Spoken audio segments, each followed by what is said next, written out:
Bom, como temos a Operação Lava Jato em andamento no Rio de Janeiro, eu quero dizer o seguinte: estamos na seguinte situação. Tudo é muito excepcional no noticiário de hoje, tudo, mas nada é excepcional.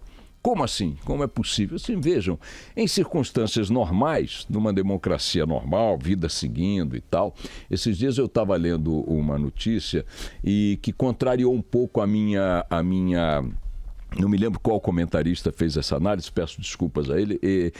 Eu tenho dito sistematicamente que o aumento do interesse dos brasileiros pela política é talvez o fato mais importante a permanecer como herança de tudo que está acontecendo desde 2013, quando esse interesse nas manifestações de massa que nós acompanhamos aí com grande emoção naquela época, sintonizou, sinalizou que a sociedade brasileira tinha colocado a política no seu cardápio diário. A partir daí, inclusive, esse sentimento, esse interesse, essa vinculação com a política, com o debate, tomou um tom de histeria, de loucura. Vocês acompanharam durante as discussões sobre o impeachment, era marido brigando com mulher, amigo brigando com amigo, cunhado sendo expulso de casa, festa de aniversário com confusão e tal, as redes sociais bombando, aquela histeria dominou o debate e tal, e depois ainda continuamos colhendo a herança dessa divisão grande que aconteceu, principalmente através das redes sociais da sociedade brasileira, no debate em torno das questões centrais da política brasileira. Mas a soma disso tudo, que persiste até hoje e é crescente, é que o brasileiro não pode mais ser caricaturado como aquele povo que só gosta de futebol e carnaval. Hoje você chega em qualquer roda de conversa, em qualquer nível, em qualquer ambiente, do ponto de ônibus ao trem, passando por dentro do hospital, na escola, no restaurante e tal, 2 minutos depois já tem alguma discussão sobre política, sobre Lava Jato, sobre... Outro dia, eu costumo contar isso, parei no posto de gasolina aqui em São Paulo com o meu Twingo para abastecer. Eu vou sempre no mesmo posto, ali na Avenida Colômbia, nos Jardins, e o rapaz que me atende, estava lá me atendendo, está lá atrás colocando gasolina no carro, eu estou aqui na frente dando uma olhadinha, uma conferida nos jornais e tal, esperando encher o tanque, e de repente ele grita de lá: "Ô Boixá!" Eu digo: "Fala, querido." E o Lewandowski, hein? Sensacional. Como assim o Lewandowski? O Lewandowski é um ministro do Supremo Tribunal Federal, está no radar do frentista. O brasileiro hoje é capaz, talvez seja o único povo do mundo capaz de fazer isto, que sabe de cor o nome de 6 ministros do Supremo Tribunal Federal. Pega um americano e diz: "Dá aí o nome de 3 ministros da sua Corte Suprema." Eu quero saber de ministro da Corte Suprema. E é nesse viés final que esse colunista, esse analista, fez uma observação que mexeu um pouco com a minha cabeça quando ele disse o seguinte: já lembro, ele estava se referindo às eleições no Chile, dizendo que o interesse do chileno agora nessa eleição, nessa sucessão presidencial, a abstenção foi grande porque o chileno não é obrigado a votar, diferentemente do brasileiro. E ele disse: olha, ao contrário do que possa parecer, isso não é um problema. Isso é uma característica de países onde o cidadão sabe que a política não é essa coisa infernal na vida dele.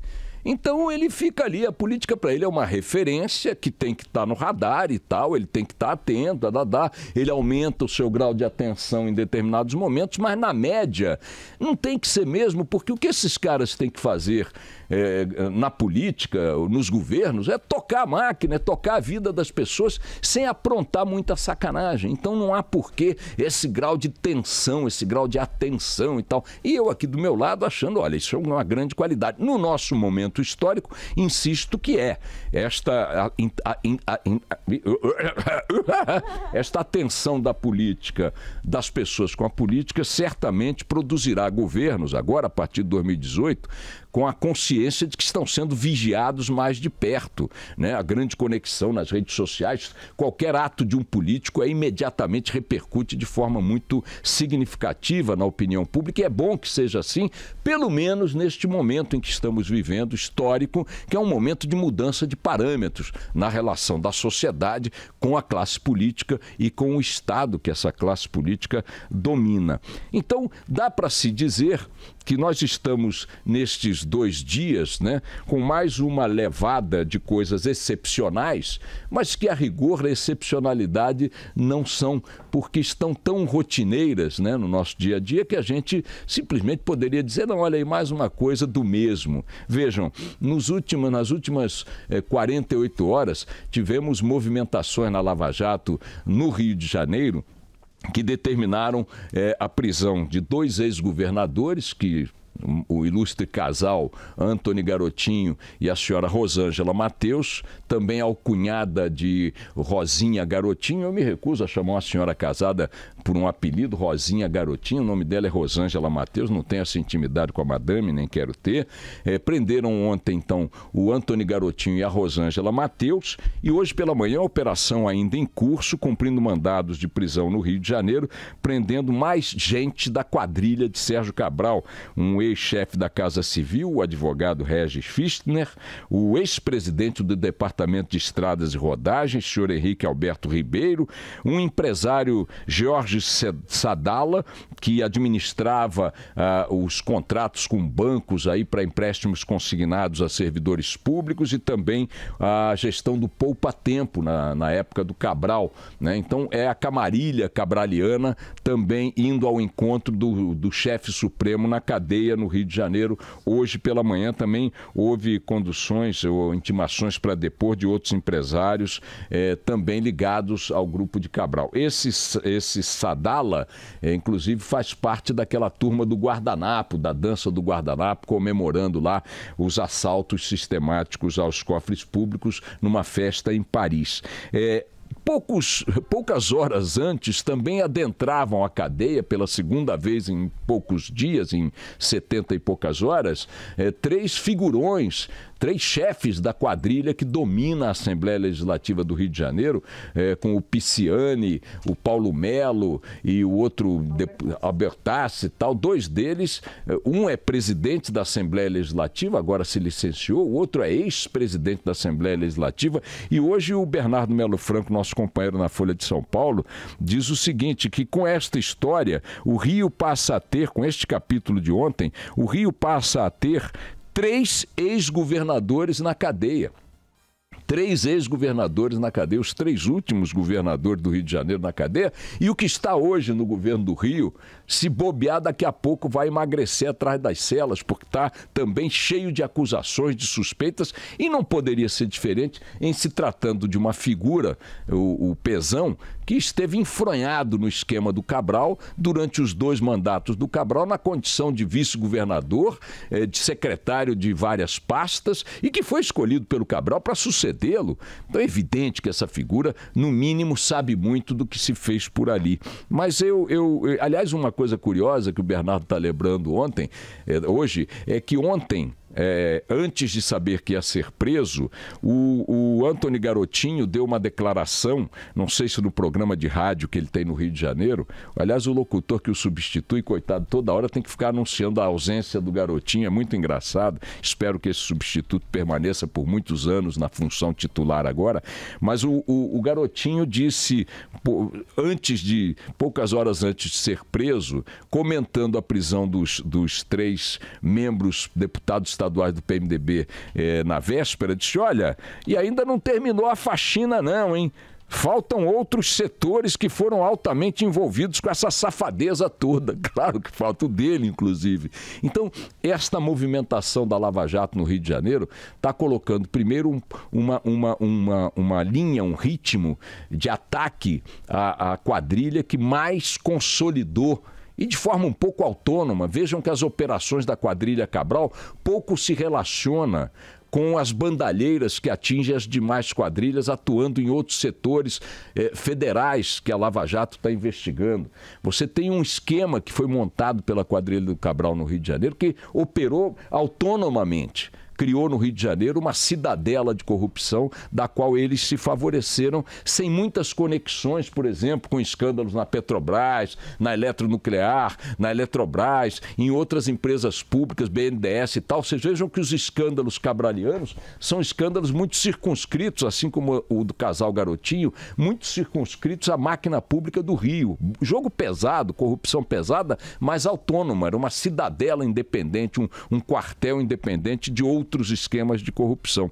O que está acontecendo lá é importante porque nos dá a possibilidade de que uma área concentrada de bandalheira na mão de quadrilhas muito específicas possa ser desmontada diante da ausência de imunidades, da ausência de foros privilegiados dos seus envolvidos, possa ser desmontada mais rápido do que outras quadrilhas que estão aí no foco da Lava Jato, mas que se prevalecem de instâncias de julgamento privilegiadas pelo foro que tem. Então, enquanto nós esperamos que a Justiça do Supremo e do STJ consigam andar, fazer alguma coisa contra a grande quantidade de denunciados que estão lá sendo julgados, a do Rio de Janeiro está caminhando exatamente pela ausência desse foro privilegiado, discutindo, como sabemos, o Congresso Nacional e também o Supremo a redução desse foro ou até a sua ampliação. O fato é que esse é um tema que está em foco. O outro assunto que não tem nada de excepcional, embora seja excepcionalíssimo no nosso contexto, porque se dá à luz do sol, é a negociação para a aprovação de alguma reforma da Previdência, seja ela qual for. Mesmo que ela seja uma mera caricatura da reforma inicialmente pretendida, o fato é que o governo está jogando todas as suas fichas políticas na tentativa de aprovar alguma reforma da Previdência, fazendo concessões, mexendo em ministério, distribuindo cargos, distribuindo emendas, naquela jogatina a céu aberto do balcão de negócios do Palácio do Planalto, que os deputados e senadores defendem publicamente, fazendo um discurso focado na necessidade inadiável da reforma da Previdência. Ora, como é que ela pode ser inadiável, segundo o discurso deles? Como é que ela pode ser determinante para evitar que o país quebre, segundo eles próprios dizem? E eles próprios só aceitam votar na reforma se receberem benefícios em cargos e verbas. Então, esta excepcionalidade moral e ética que ocorre à luz do dia em Brasília neste momento, assim como a excepcionalidade de prisões sucessivas da cúpula política do Rio de Janeiro, que aconteceu nas últimas 72 horas, só não é excepcionalíssima, por isso eu digo, é excepcional diante da ausência de excepcionalidade, porque esta é a rotina do Brasil. Assim funcionam os governantes, assim funcionam os políticos, estes são os códigos, estes são os padrões e assim funciona a política de balcão que toma conta de Brasília hoje de forma explícita, mas que não é inédita. Isto aconteceu na compra do segundo mandato, na reeleição de Fernando Henrique Cardoso, isso aconteceu quando o José Sarney comprou o quinto ano de mandato dele para poder ficar 5 anos na presidência da República, isso aconteceu à luz do dia também durante todo o governo de cooptação do Lula e da Dilma Rousseff, e está acontecendo agora com o ilustre Michel Temer, repito, na discussão de um tema que os próprios beneficiados pelos cargos e pelas verbas dizem que é crucial para salvar o país. Vejam que tipo de brasileiros nós temos na política nacional.